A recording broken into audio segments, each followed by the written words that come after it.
الحمد لله رب العالمين والصلاة والسلام على أشرف الأنبياء والمرسلين نبينا محمد وعلى آله وأصحابه أجمعين أما بعد. معزز دینی و ملی بھائیوں، تمام تعریفیں اللہ رب العالمین کے لیے ہیں. ہم اس کی حمد و ثنا بیان کرتے ہیں، اس سے مدد مانگتے اور معافی طلب کرتے ہیں. ہم اپنے نفس کی شرارت اور برے اعمال سے اللہ سے پناہ مانگتے ہیں. اللہ جسے ہدایت دے اسے کوئی گمراہ نہیں کر سکتا، اور وہ جسے گمراہ کرے اسے کوئی ہدایت نہیں دے سکتا. میں گواہی دیتا ہوں کہ اللہ کے سوا کوئی سچا معبود نہیں، وہ اکیلا ہے، اس کا کوئی شریک نہیں. اور میں گواہی دیتا ہوں کہ محمد صلی اللہ علیہ وسلم اللہ کے بندے اور اس کے رسول ہیں. اللہ تعالیٰ ان پر، ان کے آل و اصحاب پر اپنی رحمتیں نازل فرمائے. آمین یا رب العالمین. مسلمانوں، اللہ تعالیٰ سے ڈرو. ارشاد باری تعالیٰ ہے، یا ایھا الذین آمنوا اتقوا اللہ حق تقاتہ ولا تموتن الا وانتم مسلمون. اے ایمان والو، اللہ تعالیٰ سے ویسے ڈرو جیسے اس سے ڈرنے کا حق ہے، اور دیکھو مرتے دم تک مسلمان ہی رہنا. دینی بھائیوں، بڑے لوگ اپنی بڑائی پر فخر کرتے ہیں اور متکبر اپنے غرور پر اتراتے ہیں. وہ اپنی طاقت و قوت کا مظاہرہ کرتے ہیں اور اپنی ہیبت و دبدبہ کے تمام اسباب کو ظاہر کرتے ہیں. لیکن لوگوں میں کوئی بھی ایسا عظیم شخص نہیں ہے جس کا مقام بلند ہو، مگر یہ کہ اس کی حیثیت ایک نہ ایک دن ختم ہو جائے گی. کسی بھی مخلوق کی ملکیت باقی نہیں رہے گی، کسی کی بھی عزت اور بادشاہت باقی نہیں رہے گی، صرف تنہا اللہ کی ذات باقی رہے گی. کل من علیہا فان ویبقى وجہ ربک ذو الجلال والاکرام. جو کچھ بھی زمین پر ہے سب فنا ہو جانے والا ہے، اور صرف تیرے رب کی ذات جو عظمت و عزت والی ہے باقی رہ جائے گی. پس ہر کوئی ایک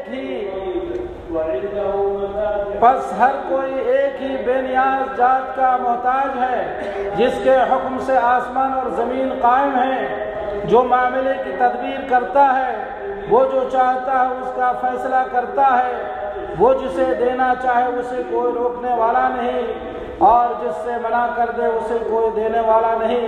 وہ تنہا معبود ہے، اس کے سوا کوئی معبود نہیں. وَهُوَ الَّذِي فِي السَّمَاءِ إِلَٰهٌ وَفِي الْأَرْضِ إِلَٰهٌ وَهُوَ الْحَكِيمُ الْعَلِيمُ. اور وہی آسمانوں میں معبود ہے اور زمین میں بھی وہی قابل عبادت ہے، اور وہ بڑی حکمت والا اور مکمل علم والا ہے. میرے بھائیوں، اللہ ہی تمام جہانوں کا رب ہے، وہی سب کا رزاق ہے. زمین پر جو کوئی بھی جاندار ہے اس کا رزق اللہ ہی کے ذمہ ہے، وہ اس کی جگہ و آرام گاہ کو جانتا ہے. ارشاد باری تعالیٰ ہے، وَعِندَهُ مَفَاتِحُ الْغَيْبِ لَا يَعْلَمُهَا إِلَّا هُوَ. اور اللہ تعالیٰ ہی کے پاس غیب کی کنجیاں ہیں، اس کو اللہ کے سوا کوئی نہیں جانتا، اور وہ تمام چیزوں کو جانتا ہے.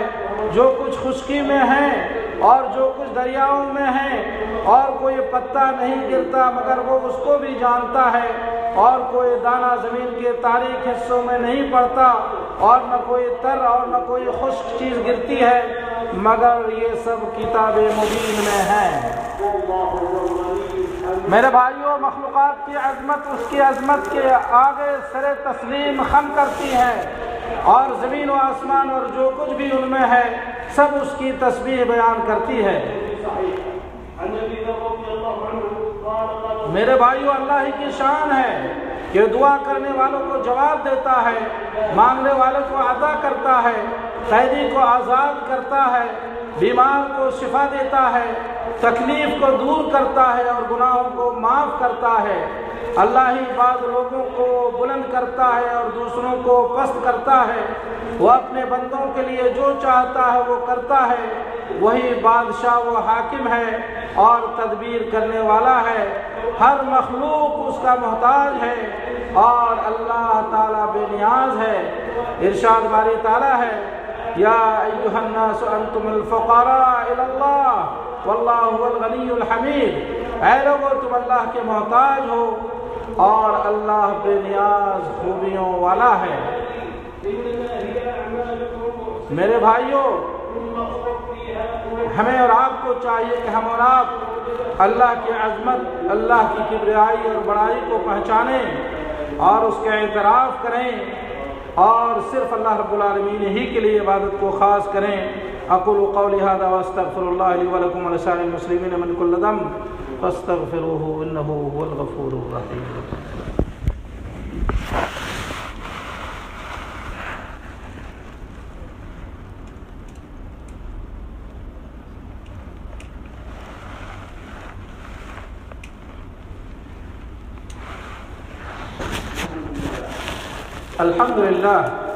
الحمد للہ وکفا وسلام علی عبادہ الذین اصطفیٰ اما بعد۔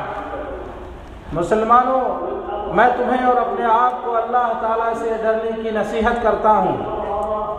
دینی بھائیوں، جو اللہ کے سامنے اپنی غربت کو ظاہر کرتا ہے، اللہ اسے بے نیاز کر دیتا ہے، اور جو اپنی کمزوری کو ظاہر کرتا ہے، اللہ اسے قوی کر دیتا ہے۔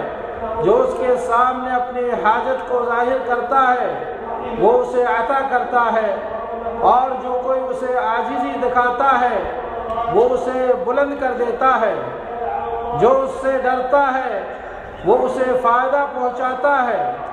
جو اس سے توبہ کرتا ہے، وہ اس کی توبہ کو قبول کرتا ہے۔ جو اس سے عاجزی و انکساری کرتا ہے، وہ اس کی مدد کرتا ہے، جیسا کہ اللہ تعالیٰ نے سورہ انبیاء آیت نمبر 83 میں فرمایا۔ اور ایوب علیہ السلام کی اس حالت کو یاد کرو جبکہ اس نے اپنے پروردگار کو پکارا کہ مجھے یہ بیماری لگ گئی ہے، اور تو سب رحم کرنے والوں میں سے زیادہ رحم کرنے والا ہے، تو ہم نے اس کی سن لی اور جو دکھ انہیں تھا اسے دور کر دیا، اور اس کو اہل و عیال عطا کیے، بلکہ ان کے ساتھ ویسے ہی اور اپنی خاص مہربانی سے، تاکہ سچے بندوں کے لیے نصیحت کا سبب ہو۔ میرے بھائیوں، اللہ تعالی عظیم و کریم ہے، وہ اسے عطا کرتا ہے جو اس سے سوال کرتا ہے، وہ ہر چیز پر قادر ہے۔ اس کے لیے زمین یا آسمان میں کچھ بھی ناممکن نہیں ہے، وہ فیاض ہے، مانگنے والے کو عطا کرتا ہے۔ اس لیے اللہ کے بندو، اپنے آپ کو اپنے رب کے سپرد کر دو، اپنے معاملات کو اس کے حوالے کر دو، اس سے ڈرتے ہوئے اور امید رکھتے ہوئے اس کی عبادت کرو۔ مصیبتوں کے وقت اس کے سامنے سر تسلیم خم کرو، اور خوشی کے ایام میں اس کا شکر بجا لاؤ، اور یہ جان لو کہ اس نے تمہیں صرف ایک مقصد کے خاطر پیدا کیا ہے، جیسا کہ ارشاد باری تعالیٰ ہے، وَمَا خَلَقْتُ الْجِنَّ وَالْإِنسَ إِلَّا لِيَعْبُدُونَ۔ اس لیے صرف اسی کی عبادت کرو، اس کے حکم کو کما حقہ بجا لاؤ، اس کے حکم کی خلاف ورزی مت کرو۔ اللہ رب العالمین ہمیں ان باتوں پر عمل کی توفیق عطا فرمائے۔ اللہ ہم سب کو عمل صالحہ کی توفیق بخشے، آمین یا رب العالمین۔ دوستو، آئیے اب ہم اپنے محبوب نبی محمد صلی اللہ علیہ وسلم پر درود و سلام پیش کریں۔ اللہم صلی وسلم علی نبینا محمد وعلی آلہ واصحابہ اجمعین۔ یا اللہ، تو اپنے محبوب نبی محمد صلی اللہ علیہ وسلم پر درود و سلام نازل فرما، ان پر، ان کے آل و اصحاب پر اپنی رحمتیں نازل فرما۔ یا اللہ، ہمیں اپنے نبی کی محبت نصیب فرما، ظاہر و باطنی طور پر ان کی سنت پر عمل کرنے کی توفیق عطا فرما۔ یا اللہ، ہمیں ہدایت، تقوی، عفت و پاک دامنی نصیب فرما۔ یا اللہ، تو ہمیں دین میں ثابت قدمی نصیب فرما، ہمارے ایمان و عقیدے کی حفاظت فرما۔ یا اللہ، تو ہمیں اپنی نعمتوں کا شکر ادا کرنے اور کما حق ہو اپنی عبادت کرنے کی توفیق عطا فرما۔ یا اللہ، ہمیں قلب سلیم و سچی زبان عطا فرما۔ یا اللہ، تو ہمیں اپنا ذکر و شکر اور حسن عبادت کی توفیق عطا فرما۔ یا اللہ، اسلام اور مسلمانوں کو غلبہ و کامیابی عطا فرما، شرک اور مشرکین کو ذلیل و رسوا فرما، دین کے دشمنوں کو تباہ و برباد فرما، مومنوں کو نصرت و کامیابی عطا فرما۔ یا اللہ، ہمیں امن و سکون کی زندگی نصیب فرما، ظاہر و باطنی فتنوں سے ہمیں مامون و محفوظ فرما۔ یا اللہ ہمارے ولی امر کی اصلاح فرما۔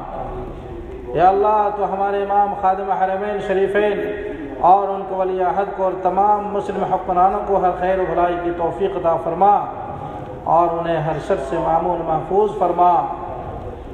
یا اللہ جو ہمارے ساتھ اسلام و مسلمانوں کے ساتھ اور مسلم حکمرانوں کے ساتھ برا چاہے اس کو اپنے آپ میں مشغول فرما۔ وصلی اللہ علیہ نبینا محمد وعلی آلہ وصحبہ اجمعین۔